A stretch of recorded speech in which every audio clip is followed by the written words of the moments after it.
Chapter 8. The Spoils of War. Al-Anfal. In the name of God, the most gracious, the most merciful. They ask you about the spoils of war. Say, they belong to God and His messenger. So fear God and set things right among yourselves, and obey God and His messenger, if you are true believers. True believers are those whose hearts tremble with awe at the mention of God, and whose faith grows stronger as they listen to His revelations. They are those who put their trust in their Lord, who pray regularly and give in alms out of what we have provided for them. Such are the true believers. They have a high standing with their Lord, His forgiveness, and an honorable provision made for them. As it was your Lord who rightfully brought you forth from your house, even though some of you believers disliked it, and they disputed with you concerning the truth after it had become manifest, as though they were being driven to their death with open eyes. God promised you that one of the two parties would fall to you, and you wished that the one without sting should be yours, but God wanted to establish the truth by His words and cut off the root of those who denied the truth, so that He might prove the truth to be true and the false to be false, however much the wrongdoers might dislike it.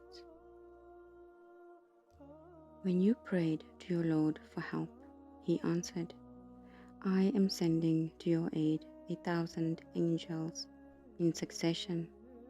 God only did this to give you good news, and so that your hearts might be set at rest, for help comes from God alone. Surely God is mighty and wise. He brought drowsiness upon you to give you His reassurance, and sent down water from the sky upon you, so that He might thereby purify you and remove Satan's pollution from you, and make your hearts strong and your feet firm. When your Lord commanded the angels, saying, I am with you, so make those who believe stand firm.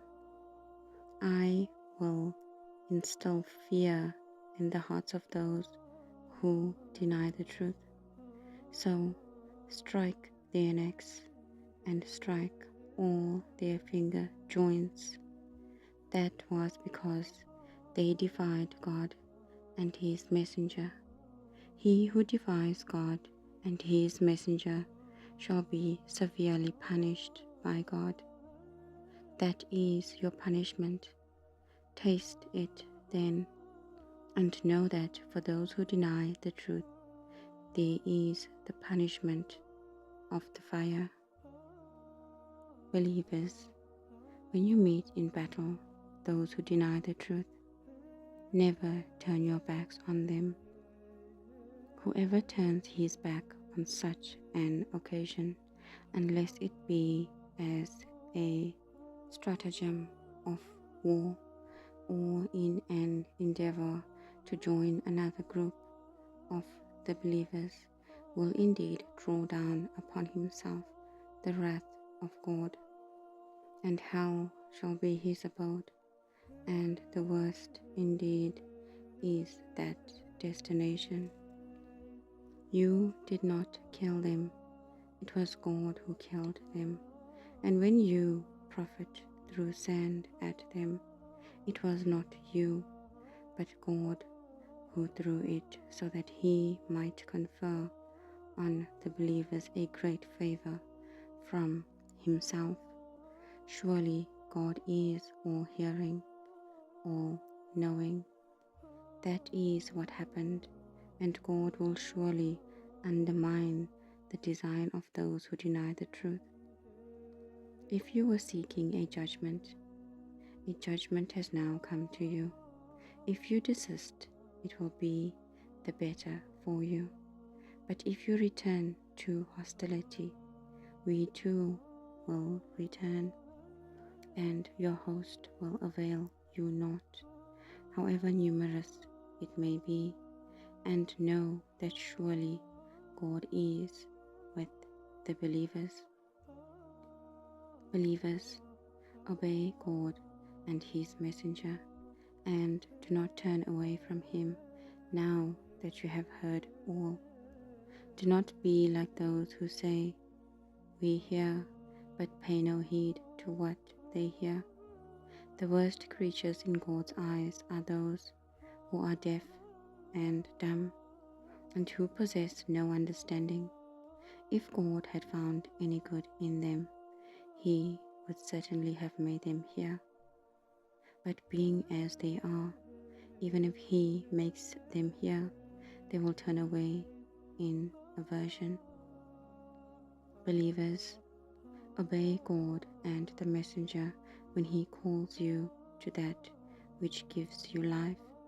Know that God stands between man and his heart, and you shall all be gathered in his presence. And beware of an affliction that will not smite exclusively those among you who have done wrong. Know that God is severe in exacting retribution.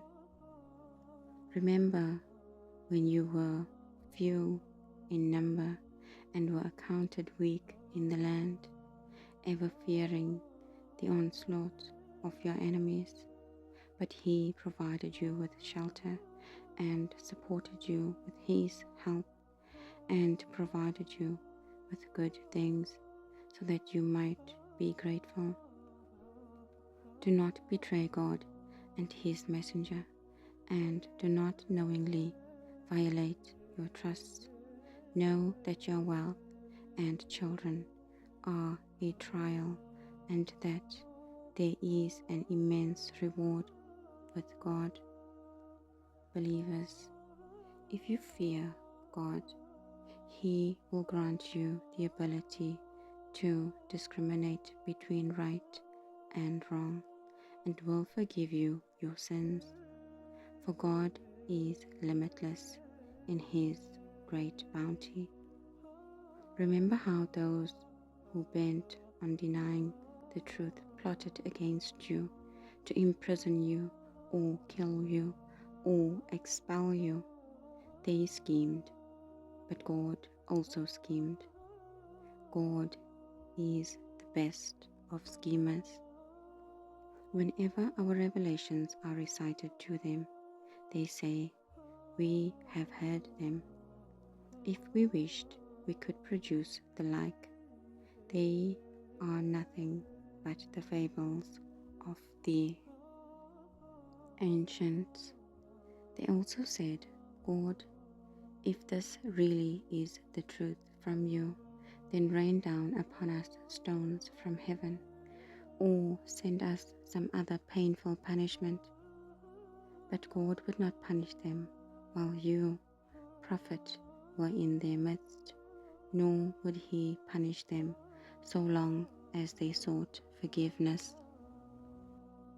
Yet, why should God not punish them when they debar people from the sacred mosque, although they are not its guardians? Its rightful guardians are those who fear God, though most of them do not realize it. Their prayers at the sacred house are nothing but whistling and clapping of hands. So taste the punishment because of your denial. Those who are bent on denying the truth are spending their wealth in debarring others from the path of God. They will continue to spend it in this way till, in the end, this spending will become a source of intense regret for them, and then they will be overcome. And those who deny the truth will be gathered together in hell, so that God may separate the bad from the good. He will heap the wicked one upon another and then cast them into hell. These will surely be the losers. Tell those who are bent on denying the truth that if they desist, their past shall be forgiven, but if they persist in sin, they have an example in the faith of those who went before. Fight them until there is no more religious persecution, and religion belongs wholly to God. If they desist, then surely God is watchful over what they do. But if they turn away, know that God is your protector, the best of protectors and the best of helpers. Know that 1/5 of your battle gains belongs to God and the messenger, to his close relatives and orphans, to the needy and travelers. If you believe in God and the revelation we sent down to our servant on the decisive day, the day when the two forces met, God has power over all things. You were on the nearer side of the valley, and they were on the farther side, and the caravan was below you. Had you wished to set a time by mutual agreement, you would certainly have disagreed on the timing. However, the encounter took place so that God might settle a matter which had already been ordained, so that he who was to perish might perish after clear evidence of the truth, and he who was to live might live in clear evidence of the truth. Surely God is all-hearing and all-knowing. God showed them to you in your dream as small in number. If he had shown them to you as many, you would have lost heart and disputed about the matter.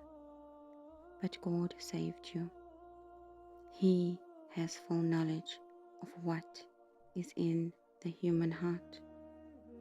When at the time of your encounter, he made them appear few in your eyes and made you appear few in their eyes, it was so that God might bring about that which had been decreed. Everything returns to God.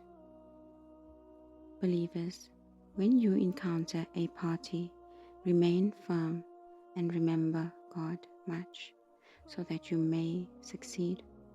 Obey God and his messenger, and avoid dissension, lest you falter and are no longer held in awe. Have patience. God is with those who are patient. Do not be like those who left their homes full of conceit and showing off to others. They debar others from the path of God, but God has knowledge of all their actions. Satan made their deeds seem fair to them and said, "None of the people shall prevail against you this day. I shall be your protector." But when the two forces came in sight of each other, he turned on his heels, saying, This is where I leave you. I see what you do not, and I fear God. God is severe in his punishment. The hypocrites and those whose hearts were perverted said, these people, the believers, must be deluded by their religion. But he who places his trust in God knows that God is almighty and wise. If you could see when the angels take the souls of those who are bent on denying the truth at death, how they strike their faces and backs, saying, taste the punishment of the burning. This is the punishment for what your hands committed, for God never does the least wrong to his servants, like Pharaoh's people and those that have gone before them. They rejected God's signs, and God seized them for their sins.